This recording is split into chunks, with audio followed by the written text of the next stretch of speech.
Bismillahirrahmanirrahim. Assalamualaikum warahmatullahi wabarakatuh. Innal hamdalillah nahmaduhu wa nasta'inuhu wa nastaghfiruh wa na'udzu billahi min syururi anfusina wa min sayyiati a'malina may yahdihillahu fala mudilla lahu wa may yudlil fala hadiya lahu. Asyhadu an la ilaha illallah wa asyhadu anna Muhammadan abduhu wa rasuluh. La nabiyya wa la rasula ba'da, amma ba'd. Pertama-tama marilah kita panjatkan puja syukur kita kepada kehadirat Allah Subhanahu wa taala karena Dia telah memberikan kita nikmat iman, Islam, kesehatan untuk kita. Saya bisa menambahkan kisah di sini dan kan bisa menonton video saya. Salawat serta salam tidak lupa mengajarkan kepada Allah Subhanahu wa taala, kepada Nabi Muhammad SAW.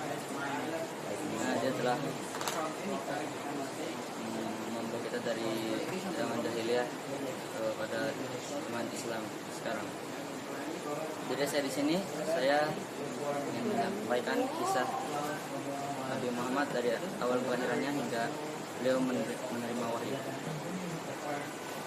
Kelahiran Nabi Muhammad SAW. Nabi Muhammad SAW dilahirkan pada 12 Rabiul Awal tahun Gajah, sekitar tahun 570 Masehi, di kota Mekah. Tahun Gajah disebut demikian karena pada tahun itu pasukan Gajah yang dipimpin oleh Abraha berusaha menyerang Ka'bah, tapi gagal karena Allah mengirim burung ababil untuk menghancurkan pasukan tersebut. Ayah Nabi Abdullah wafat sebelum Nabi lahir. Ibunya Aminah melahirkan Nabi Muhammad dalam kondisi yatim.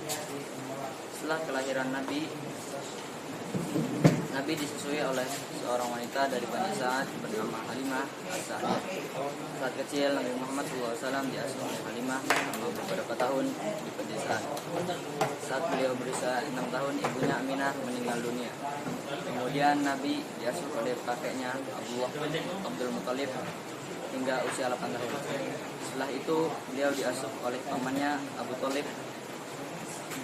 Sering bertambahnya usia, Nabi Muhammad SAW sering menyendiri di Gua Hiro, sebuah gua di luar kota Mekah, untuk merenung dan mencari petunjuk tentang kehidupan dan kebenaran pada kebenaran.